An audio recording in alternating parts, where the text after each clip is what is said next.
we will proceed with the session that is entitled Unlocking Strategic Cross-Border Partnerships for Defense Innovation. And this session will be structured a bit differently, as we will start with the signing of the Memorandum of Cooperation. As we know, these days we have discussed a lot the importance of ecosystem, the importance of building resilient ecosystems, about cooperation among all the strategic partners and stakeholders. And of course, that also refers to the defense innovation ecosystem that cannot thrive in isolation. And as I said, we are happy to start this session with a special moment, signing of Memorandum of Cooperation among the 3 largest technical universities of the Baltic states. And this moment will highlight the growing synergy across borders in support of defense innovation. And for this special moment, I'm very happy to invite on the stage the 3 memorandum signatories. And please welcome with applause Lene Briede, the Vice Rector for Innovation at Riga Technical University.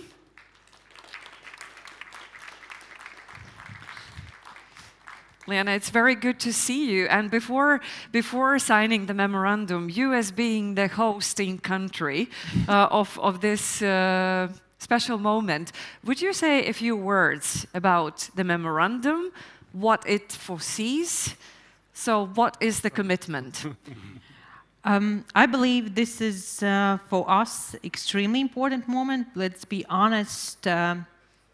In the research world, we all work together with all the Baltic states and all the Europe countries. But first time we have agreed that we need to find a very keen synergies between those universities, and I believe we will not stop here with those 3 universities. We will open our memorandum also for others to find a synergies very specifically in defense and security research topics.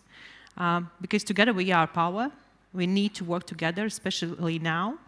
And we really see that this is an important step forward, that we have a very common understanding about what we will do together to strengthen our Baltic positions in this area. Thank you, Lena. So I kindly invite you to take the seat, and I'm happy to welcome on the stage Mr. Henry Shasmin, Defense and Security Coordinator of Tallinn University of Technology. Welcome. And Mr. Kestutis Baltakis, Vice Rector for Research at Kaunas University of Technology. Good morning, gentlemen, and please take the seats. And I guess we are ready to take a moment to witness this symbolic and strategic collaboration. Please.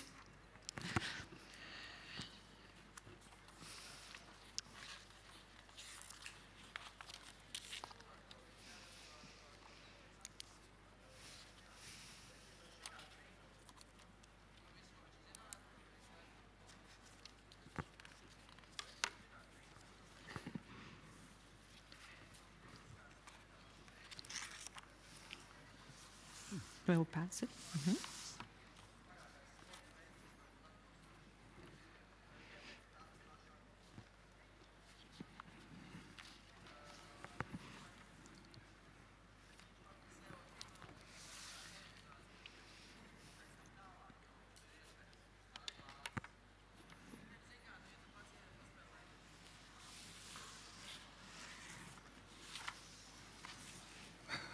Fantastic.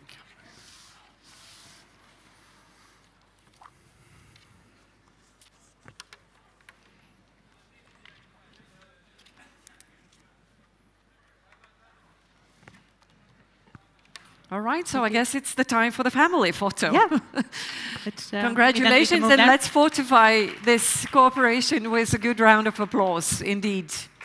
May the cooperation last. Thank you. Thank you. Thank you very much. But that's not the end of the session. It's just a very beautiful start of the session. And thank you very much. We will rearrange very quickly this stage as we are continuing this session with a panel discussion. And for the further conversation, I would like to invite on the stage the moderator of the session, Ms. Anna Heim, who is the freelance reporter at TechCrunch. Anna, please. You're very much welcome.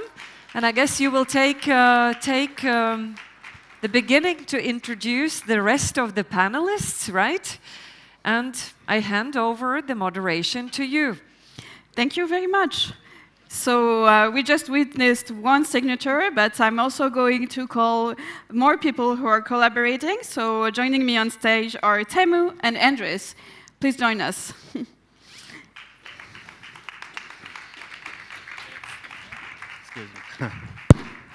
So Mr. Teemu Sepala is actually going to give us a presentation to start, and he's from the city of Riihimäki, Finland. Thank you. Please give him a round of applause.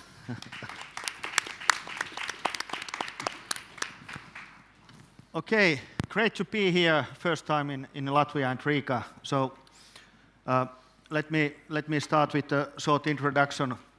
My name is Teemu, and I'm not selling anything. I'm only building lifelong friendships. So please connect with me on LinkedIn. Let me start with, as an introduction for dual use, by stating this. So most of the startups, they have only one market. But the nice thing with dual use is that you have two markets. So we are living amazingly nice times in the history. So think about how many times you have had such a great opportunity as a startup that you can explore, and also when it's the other market is not getting traction, so then you are able to go on defense. So Define is Defense Innovation Network Finland, and I'm from city of Riihimäki, and we are coordinating this initiative. We are building high-level defense and security industry ecosystem, and we are creating innovations that serve both military needs and the society as a whole. So what is the reason? Riihimäki is a small town, 60 kilometers north from Helsinki, so why this kind of small village is running leading ecosystem of defense in the world, I would say. So all is based on our tool, which is the Riihimäki Carry Zone. So we are hosting 7 specific research units by our defense forces, mostly focused on communication, electronic warfare, but also having like a center for military medicine in our town. Then we have also industrial players like Millog, Sako, CEO, Patria, which is the main prime in Finland, and other companies. Of course, we are welcoming startup companies to be located, and as a private-public partnership, we are collaborating closely with the University of Applied Sciences and Vocational School Hyria.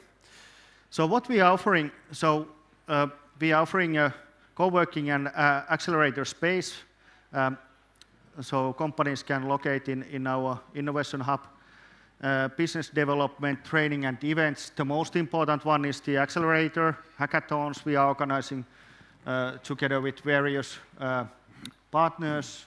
It was like 2 weeks ago we were hosting 300 people in a hackathon together with Darkstar from Estonia. More than 10 different countries. We had like 20 officers from Ukraine, and we were developing the solutions for their demands on the battlefield.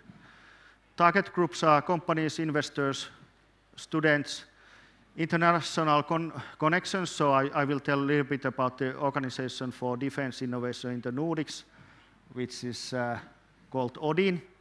We are also part of European Network of Defense-related Regions, ENDR, and NATO innovation parts, I mean NATO Innovation Fund and NATO Diana network is very familiar for us. We are not NATO Diana Accelerator.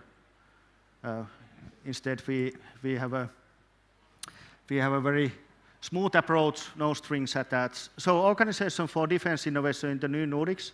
So we have partners from Sweden, Norway, Denmark, Finland, Iceland, Estonia, Lithuania, and Latvia. Unilab was the most recent one who joined this. So why to have this kind of collaboration is, of course, first of all, is to have connections with similar organizations, funding with the right partners, getting knowledge, what is happening, events, RDI project. Of course, we are just working in Define to get better products and services and get funding for our companies. And after all, more sustainable societies. So that's what we are building. So a couple of things I would like to mention, that we are running this P-Scaled Masterclass next month, 4th of June. So we are inviting 25 companies, and we are focusing especially on Latvia. Also companies from Estonia, Finland, and Western Sweden. So please apply. So this is meant for companies who are just wondering, could they also be part on defense? So that kind of companies who has not had any kind of experience on defense or dual use. Then we also have open Define Accelerator until 6th of June. Please apply. So there is no strings attached, and it's a hybrid model, so also companies abroad can participate.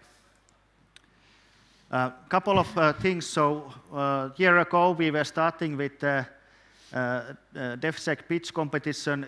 We were organizing defense arena, and our Finnish business angels, they were funding 100K for this company, Doppelganger, who is in the middle, if you are wondering who was winning. So, but then it became like also VC round. So after all, they got 1 million euros funding last August. Then I have been organizing like panels with different organizations, Nordeep in Finland, also Web Summit as one of the main technology events. This was Odin first gathering in Norway last November, and now we have like 60 members in this email group. And I was also invited to speak in the World Economic Forum, Davos this year. And in this very moment, they were announcing in Switzerland that they are opening a defense innovation unit in their government. And this was the Odin collaboration MOU signing in our premises in Define Innovation Hub in February. So thank you so much as a brief introductory what we are doing in Define and Finland. Thank you very much for this introduction. And Andreas, it's your turn to introduce yourself, but please also transition into explaining a bit more about Odin that was already mentioned. Yes, so thank you. First of all, I'm Andris Baumanis from here. So I'm representing pan-university accelerator called Unilab. So what we are in this context, what we are building currently is a defense accelerator, the first and the only one actually here in Latvia. And so we also biological sense, became partners of Odin, what Teemu mentioned as one of the last to join it. Actually, the reason why I say this is an important initiative, in addition to other initiatives like, for example, NATO Diana, which is at an even larger scale, which is for the whole alliance, is that basically we have realized that in order to build effective tools for developing defense and dual-use innovations, we need resources that need to be flown cross-border. So, and this is the exact reason why we have joined Odin and became an affiliated accelerator for Diana as well. So this is the context. Yeah, can you just give me a bit more explanation on NATO Diana for people who are not familiar, just really quickly? Yes, so basically NATO set up a couple of years ago a Defense Innovation Accelerator for North Atlantic. It's particularly dedicated to innovators that are emerging within the dual-use and defense market. It goes in context with an overall package which is complemented by NATO Innovation Fund, which is a multi-sovereign dual-use and defense investment fund. And so basically, Diana is sort of the first step in order to create a deal flow to be invested in by either NATO Innovation Fund or by its sub-funds that it has capitalized. So this is the context. And there basically there's a range of accelerators that are affiliated within Diana. And the Diana there's a central body of it where all the applications according to the challenge calls are accumulated, and afterwards then they are distributed among the accelerators. Hopefully as of the next year here in Riga as well. Great. Well, going back to our university friends, so Liana, I know you already gave a bit of context on the memorandum and why it matters, but Kęstutis, I was also hoping to have your perspective on why you think it matters.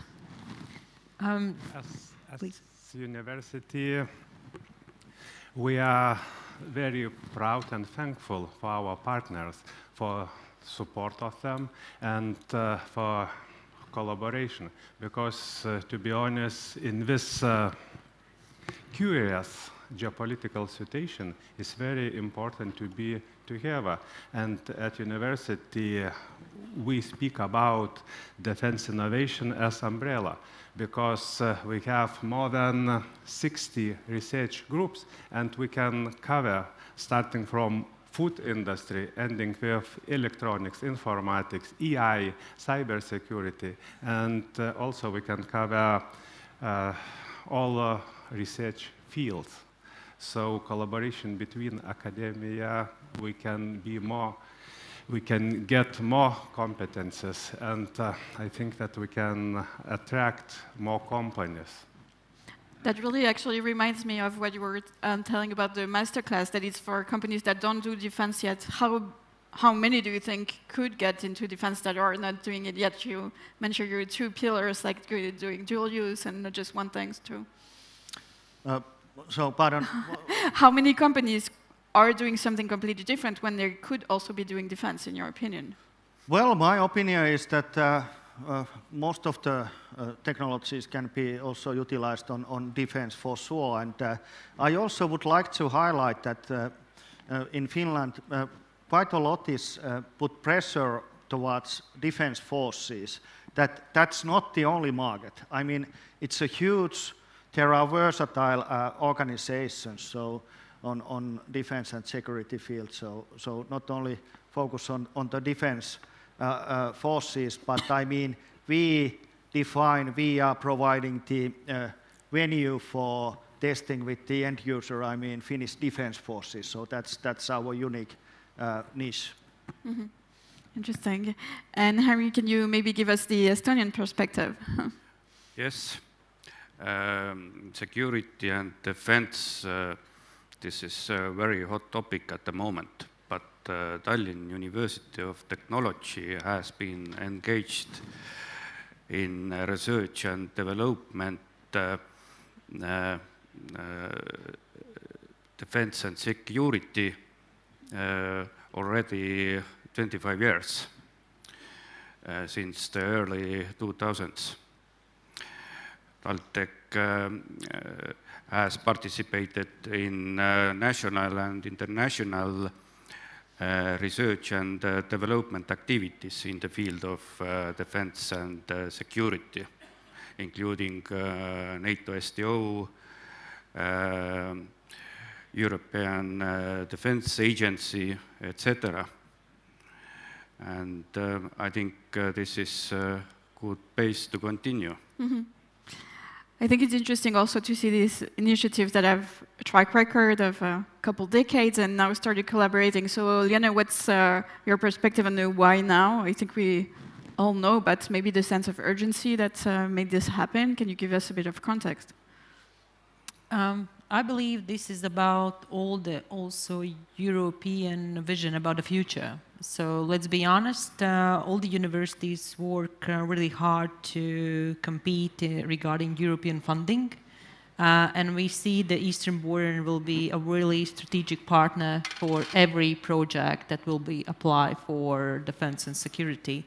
So, and we don't see that we can do it alone, because as a region we are just too small, and so that's why I believe together we are even more competitive than each of us separate.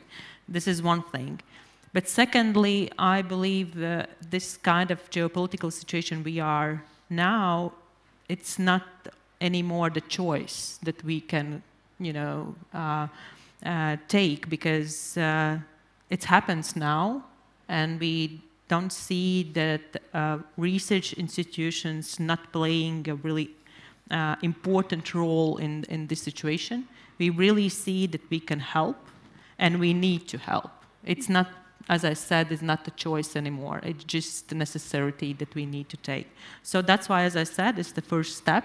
We really see the very close possible connection with Finland, and we have already, but we can strengthen it also with the Poland. So basically, all the eastern borders should be together and work together regarding defense and security, not only the research, but also together with the industry to strengthen their positions. This perspective of being a small country is something I hear often in Baltic countries. Is that also shared in Finland, or does that also come, in your case, from being a small city? Yeah, so, well, basically, in Finland we have 5.5 million people, but we have the biggest army in Europe and, of course, the longest border. So, it's quite interesting that how we small ones can be strong together. And now something good is also coming out, that now we are more than ever united together, and especially New Nordics. So we are working together, and there are very clear roles and positions for everybody. And going back to the role of research, I think, Andres, you're at an interesting intersection at UNILAB, so maybe you can give a bit of context on that. Yeah, actually, this is the exact reason behind developing new partnerships, cross-border partnerships especially, due to the fact that it's bringing innovations within the dual-use and defense sector involves several elements that have to perfectly work together. And so on one hand, it's bringing the R&D capacity and attach it to the innovators and support them in developing the technologies that are needed for the end users, for the militaries. What we see here actually is that there are two sides of it. So one is nationally, we need to collaborate. We have multiple of universities, science universities here in Latvia, and UNILAB, as a result, there is a UNILAB, which is a pan-university accelerator by itself. But what we have seen, and we had a couple of visits actually early this year, both to Finland, far north, we went to Oulu, and we had our visit to friends in Denmark as well. And so what we see is that there is there are two main benefits on cross-border cooperation in this sense. So one is having the technological and also the military mentors, what you can share. This is super important for the innovators. And what the resources which we don't have here, there might be somewhere else. And also it's the access to the end users, which in a hybrid market, where the defense lays in, is the access to the end users outside of one's country. Because solutions that might be relevant for our end user might be super relevant, for example, to Finland, to Lithuania, Estonia, Norway, wherever. So this is the main benefit of it. And the research and R&D capacities are super different. And actually, the depth of know-how in terms of technological verticals, they differ across the new Nordics region. Mm-hmm. If Denmark is more focused on quantum, then we're focused on electronics engineering. Then and this is the exact reason why we need this new Nordics set of cooperation model. Well, as a journalist, I love an example. So, do you have an example of somewhere maybe where Latvia excels and could share with others? Oh, I mean, the R&D capacities with Latvia excels. I mean, I believe you could be best at describing that. But I mean, yeah. So, you know, we are talking about the defense sector, so I can't share. Fair enough. Yeah, so I mean, where we think where our focus might be is most probably UVs, so it's drones and all the associated technologies. Mm-hmm. And I believe it's not a coincidence that on the 28th of May we're going to have Drone Summit here in Riga, right, where, as far as I know, 1,500 people are going to attend the event, and actually UNELAB is also organizing the pitch session as a result. So we're basically selecting startups that are developing innovations within UVs and drone, sea, on the ground, in the sky. And so I believe that at least what we are currently thinking, that also by building the accelerator, we might focus particularly on the drones and the associated technologies where we think that our stronghold lies in. That's great. Kęstutis, can you give examples of maybe the benefits your organization is hoping to get from this? Before meeting, we discuss about... Sorry, just a bit louder. Here. Before meeting, we have discussed about building material sector, for example. It's another point of view. So also it's very important in defense area. Also at university, we are working in AI field a lot of, also with drones, with food research, because also when we start to discuss how to help in this unusual situation, especially to help people, so food field or food sector is also lively important. And also, I think that university has another possibility, because we deal with students, the young generation, so all this innovation could be involved or included into study process. And in this case, we can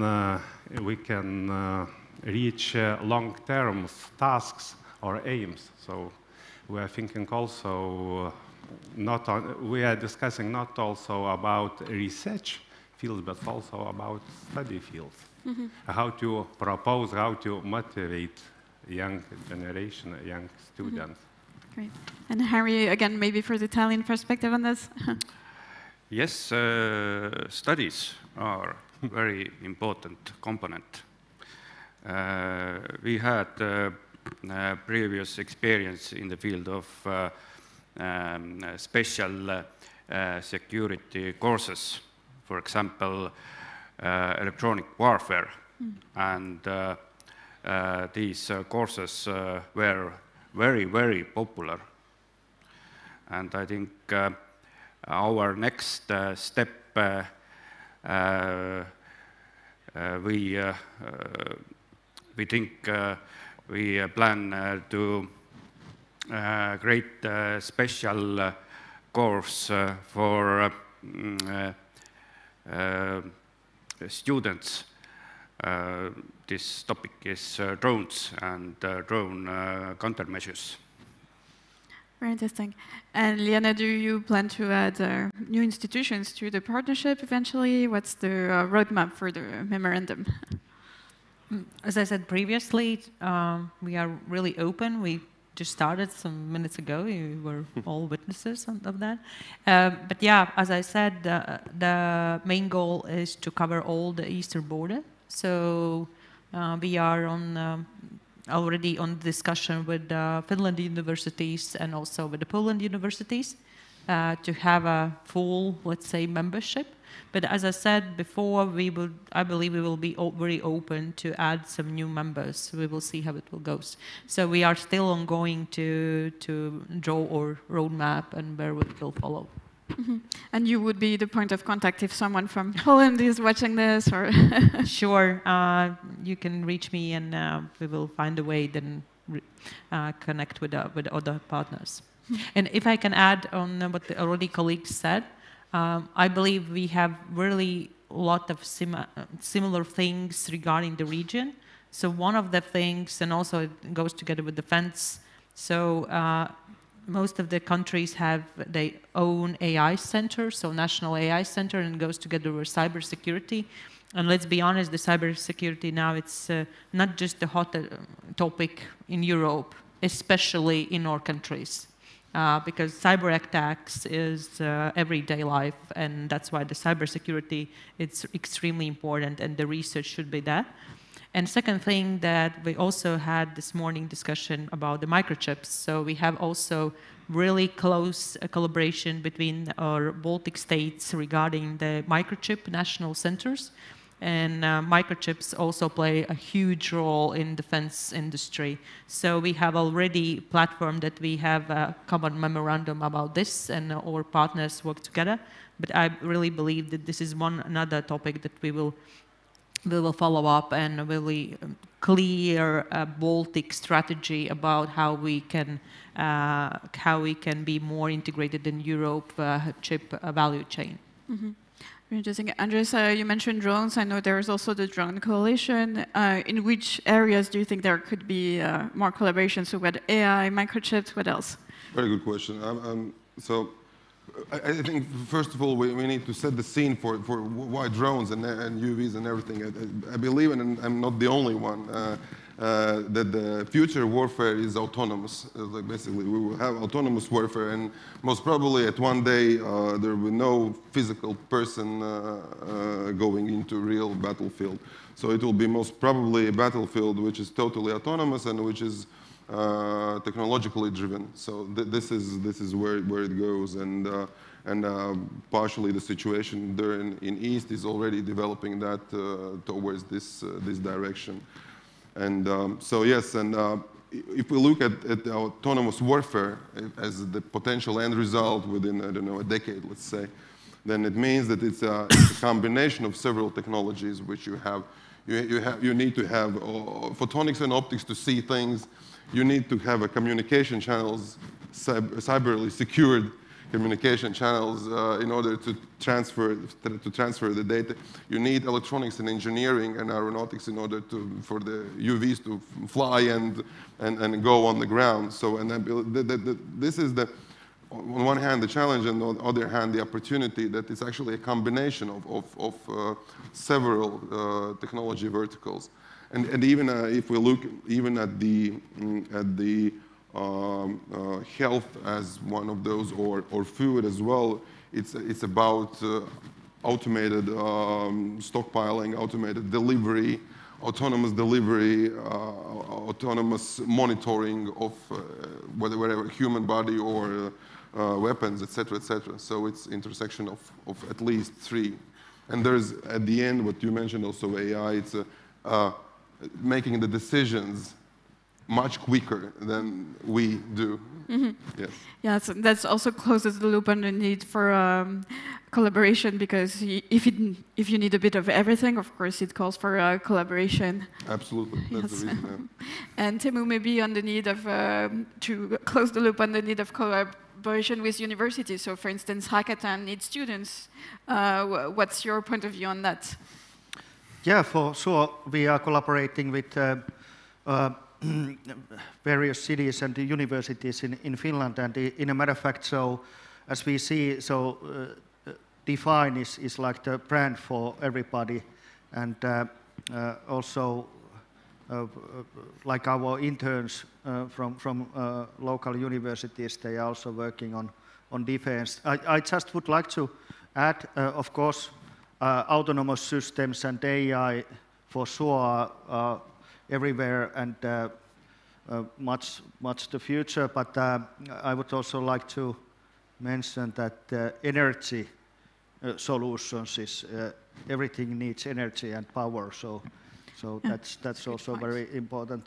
Yeah, also brings it back to the topic of cyber attacks, because you need energy resilience. Yeah, and in a matter of fact, we are also running the cyber conscript in our town. So we were helping defense forces to design the conscript training as it's mandatory in Finland. Mm-hmm. Well, it's great to have you here in Latvia for the first time. I'm sure people will have questions for you also on what you're doing, and it's great that we have the opportunity to learn from each other. So thank you very much for being with us. I know we're on the way of lunch, so I'll just ask you to please give them a big round of applause. Thank you very much. Yes.